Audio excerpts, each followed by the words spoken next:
ndabasuje mbahaye ikaze kuri Chabi Esport amahoro y'Imana abane namwe aho muherereye hose mu bice bitandukanye.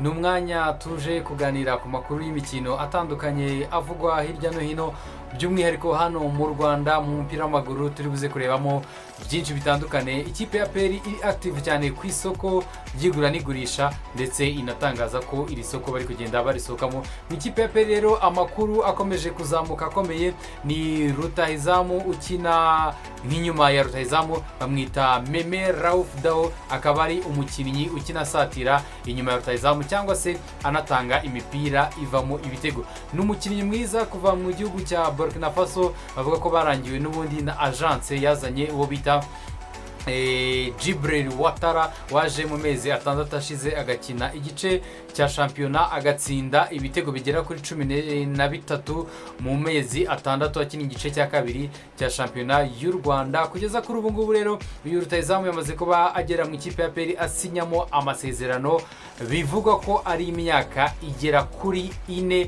yateretse umukono ku masezerano. N'umukinnyi tugiye kugaruka kuri profile ye tukareba ibyabaye mu mwaka ushize w'imikino kugira ngo turebe ko hari icyo twakwitega kuri umukinnyi mushya, ndetse n'abakunzi b'ikipe ya PL icyo bamenya ku mukinnyi mushya uje mu ikipe yabo. Ni umukinnyi witwa Meme Rauf Dao, akaba ari umukinnyi ukina nyuma ya rutahizamu uvuye mu ikipe ya AFC AS Sonaber y'Ouagadougou mu gihugu cya Burkina Faso. Ni umukinnyi w'imyaka 21 umaze kugira caps zigera kuri enye mu ikipe y'igihugu ya Burkina Faso. Ni umwe mu bakinnyi bari kuzamuka mu gihugu cya Burkina Faso, yakinnye imikino 29 muri shampiyona y'igihugu ya Burkina Faso, atsinda ibitego 5 atanga assist 3.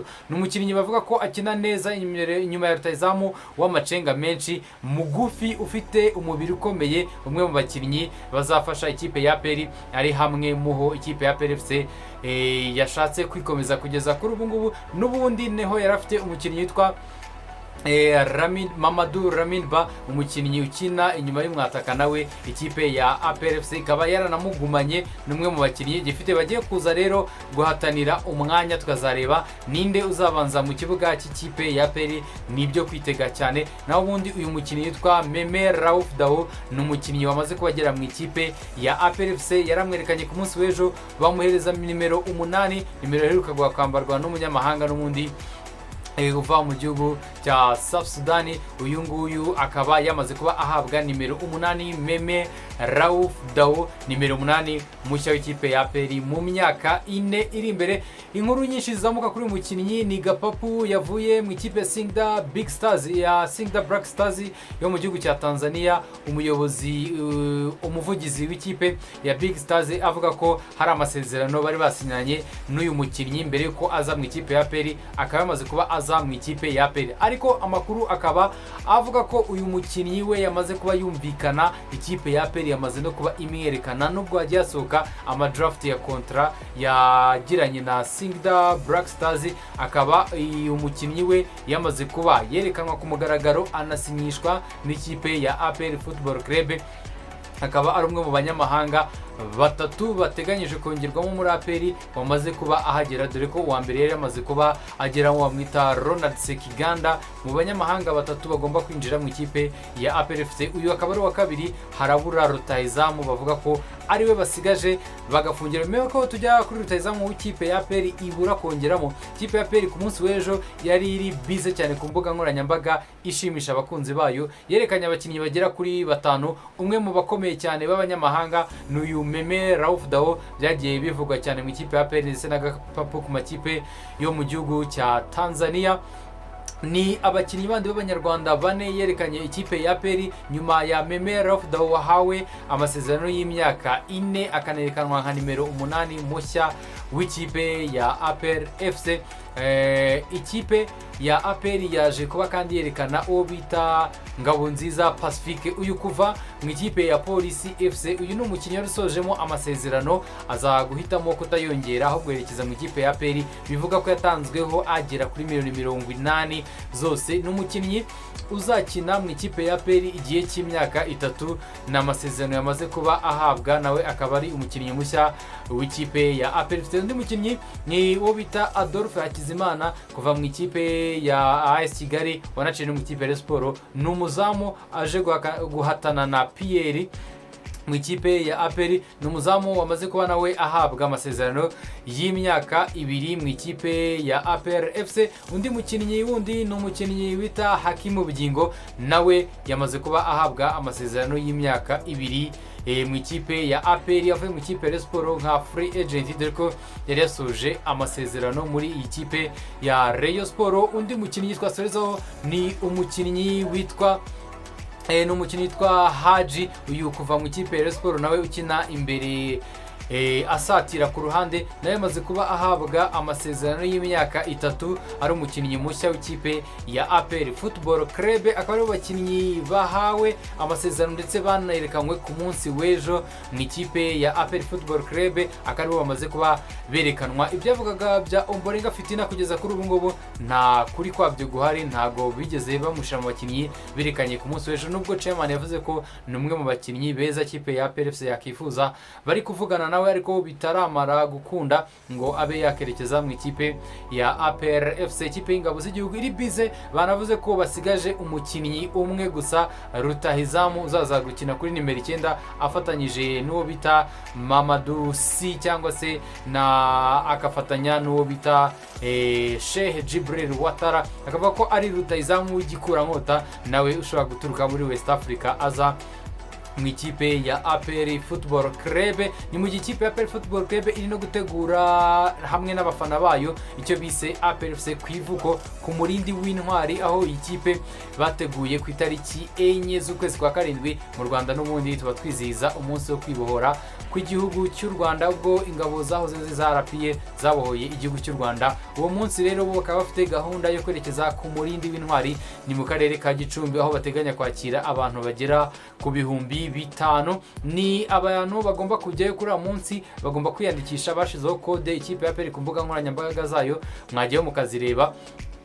iyo code niyo kwishyuraho ibihumbi 10. hazaba harimo kugerayo nyine ugatemberezwa ukabwirwa amateka y'igihugu cy'u Rwanda ndetse naho ikipe yatangiriye n'abayitangije bagomba kuzaba bahari. Bazanakina umukino wa gishuti, abatangije ikipe ya PRFC bagihari ndetse n'abandi bakina umupira w'amaguru mu karere ka Gicumbi, ndetse hazaba harimo no gufatirayo ifunguro muri ayo mafaranga ibihumbi 10 umuntu azaba yatanze yerekezeyo. Ni ku itariki 4 biri gutegurwa neza, harimo abafana ndetse n'ubuyobozi bw'ikipe ya APRFC banishimira ibikombe 30, banishimira imyaka 32 bamaze mu Rwanda ikipe ivutse, ndetse n'ibikombe 22 ikipe imaze gutwara muri icyo gihe cy'imyaka 32 kuva mu mwaka w'1993 ikipe yaravutse. Akaba ari ibyo biri mu ikipe ya APRFC. Mu ikipe ya Musanze Football Club haravugamo amakuru yuko uyu munsi bari butore abagize komite nyobozi y'ikipe ya Musanze Football Club, nyuma yuko uwo bita Trump yeguye ndetse n'abandi bose bakaza kwegura, bakaza kuba bavuga ko uyu munsi ku itariki mu cyumba cy'inama cy'akarere ka Musanze niho ari kubera amatora ari bushireho abayobozi bashya b'ikipe ya Musanze, aho bitangire kwiyubaka. Bakimara kujya abayobozi barashaka abatoza ndetse n'abakinnyi biyongera mu ikipe ya Musanze kugira ngo umwaka utaha w'imikino ikipe ya Musanze Football Club izabe ihari imeze neza kandi inahatana hano mu cyiciro cya mbere, ngo barareba hamwe n'ingamba nshya bagomba gushiraho mu ikipe ya Musanze. Twerekeje n'ubundi turacyari muri ibyo bice, ikipe n'ubundi yitwa Mukura Victory Sport yerekanye ku munsi w'ejo imyambaro myiza cyane yo bazambara mu mwaka utaha w'imikino, imurikwa n'abakinnyi babo bazaba bakina muri ikipe ya Mukura umwaka utaha w'imikino. Amakuru yandavuga mu ikipe ya Mukura Victory Sport nuko umudefense yitwa Rushema Chris wavugaga mu makipe yandi menshi y'inaha i Kigali harimo na Rayon Sport, bivuga ko na Mukura nayo iri tayari yamushiriye ofa ku meza imeze neza kugira ngo uyu mukinnyi wazamukiye mu ntare abe yaguma mu ikipe ya Mukura Victory Sport nk'umukinnyi wayo mu gihe kiri imbere. Ni ayo makuru ari kuvuga mu ikipe ya Mukura Victory Sport. Abakinnyi batandukanye nka Obedi baracyarimo, ntago biravamo, ariko haracyarimo amakuru avuga ko ikipe ishobora abakinnyi bashobora kuyisohokamo, nubwo Nicolas Sebo atuvuga muri Rayon Sport nawe uyu mugabo yamaze kuba ngo yumvikana n'ikipe ya Mukura Victory Sport yuko agomba kongera kuguma muri iyi kipe mu yindi myaka iri imbere, akaba azaguma i Huye. Tuvuye i Huye, amakuru ari kuvugwa n'ubundi mu makipe yandi y'inaha i Kigali, ni ikipe ya Sport iri kuvugamo amakuru yuko ngo iri kugenda iganiriza abakinnyi umwe kuri umwe, ireba uburyo yakumvikana nabo ku masezerano, ariko itari kwita ibaha amafaranga, dore ko itarabasha kubona amafaranga. Mu nama yari yabaye mu minsi yatambutse, abayobozi b'ikipe ya Rayon Sport bari bakusanyije amafaranga menshi atandukanye. Amafaranga bakusanyije ni amafaranga bakusanyije ariko agera muri 50, ariko bayemeranyaho asigara ari projects cyangwa se amafaranga bemeje ko bazatanga, ariko ntago baramara gutanga ayo mafaranga. Ni ikipe na umuterankunga w'ikipe ya Rayon Sport nawe hari amafaranga yemeye agera kuri $60 za Critoma. Na amafaranga agomba gushira hamwe akagera hafi muri $120 ariyo ikipe ya Rayon Sport igomba gukoresha kugira ngo ibe yakora Critoma, ndetse irebe ko yashaka n'amafaranga azayibeshaho umwaka utaha w'imikino. Bivuze ngo Rayon Sport izatangira kwanonsa cyangwa se gushira hanze abakinnyi bamaze kuba basinyisha mu cyumweru byibuze gitaha, kuko niyo deadline bafite ko ku itariki 30 bagomba kuba batanze abakinnyi muri CAF bazakoresha bazatangira kuba bakoresha mu mwaka utaha w'imikino yo ku mugabane wa Afurika ndetse na shampiyona no mu Rwanda. Ikindi bamenya muri Sport, muri weekend haritezwe ko batangiza imyitozo. Umutoza wayo mukuru Lofty agera mu Rwanda, ntabwo yabashe kuba ahagera, ariko biracyategereje ko muri iki cyumweru aribwo hashobora kuba hatangizwa imyitozo ya Rayon Sport n'umutoza Lofty igihe cyose yaba ageze mu Rwanda, cyangwa se n'umwongereza w'umunyatunisia. Bivuga ko yamaze kuba yumvikana n'ikipe ya Rayon Sport, harimo na Bakame nayo yamaze kuba yumvikana akanagaruka mu ikipe yahozemo ya Rayon Sport. Akaba ari ayo makuru avuga mu mupira w'amaguru kugeza kuri ubu. Andi makipe aracyatuje, tutegereje mu kwezi kwa karindwi, ngaho benshi bategereje njyanama ndetse na bije nshya y'igihugu, dore ko amakipe menshi ari ay'uturere cyangwa se afite aho ahuriye n'uturere kugira ngo babone bije y'umwaka utaha itangira mu kwa karindwi mu Rwanda, aribwo muvoma zizatangira kugaragara nyinshi ku isoko ry'igura n'igurishwa ry'abakinnyi hano mu Rwanda. Tuvuye mu mupira w'amaguru, muri basketball ni Betpa playoff iri gukina hariya i Remera muri BK Arena ku munsi wo kwa gatanu.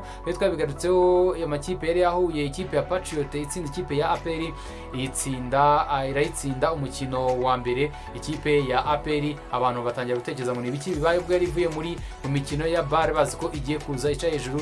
Diara aza kuvunikira muri uwo mukino utari gukina imikino yindi bakinye ku munsi wo ku cyumweru. Ikipe ya Reg nayo yabonye intsinzi ku wa gatanu, ku wa gatandatu bararuhuka. Ku cyumweru dushaka kwitsa ko n'imikino yongeye kuba guhera ku isaha 10. Ikipe ya Reg yakinaga n'ikipe ya UGB iza kongera gutsindwa n'ikipe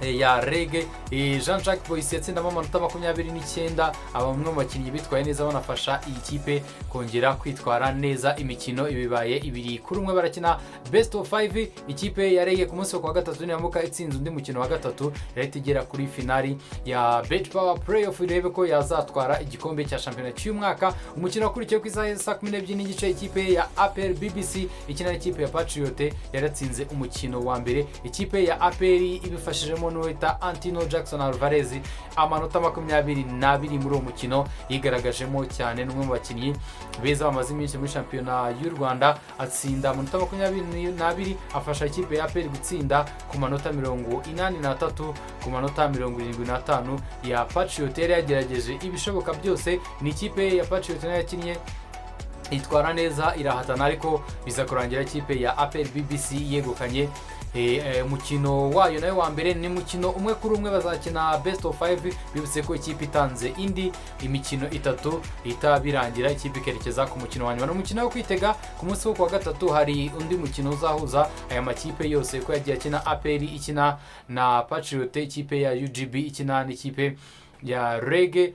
Nibidakunda ku munsi wo kwa gatanu hari indi match, ndetse no ku munsi wo ku cyumweru paka habonetse ikipe zitsinda zikagera ku mukino wa nyuma. Akaribyo twagarukaho mu mikino ya basket y'intoki. Ikindi twasorezaho ni umugabo witwa Ntwari Fiacre, akaba umuzamu w'ikipe y'igihugu y'u Rwanda Amavubi, akaba ari umwe mu bagabo baje kuba bafungura icyo bita fondasiyo cyangwa se aho azaza afatanya gufasha abana impano ziva aho yaturutse i Musanze. Yamaze kubafunguza iyi fondasiyo, atanga ibikoresho by'umupira w'amaguru harimo amabaro ndetse n'imyambaro. Akaba ari uyu mukinnyi afatanyije na Kaizer Chiefs bamufashije, bamuha imyambaro ndetse n'amabaro gufasha aho uyu mukinnyi yavuye kuba yakongera kugira icyo agarura muri sosiyete yavemo. Ni mbibutse ko uyu mukinnyi akina mu kipe ya Kaizer Chiefs, bakaba banafite gahunda yo kujya gukorera pre-season igera hafi ku byumweru 2 mu gihugu cy'Ubuholandi. Akaba ari byo twatugarutseho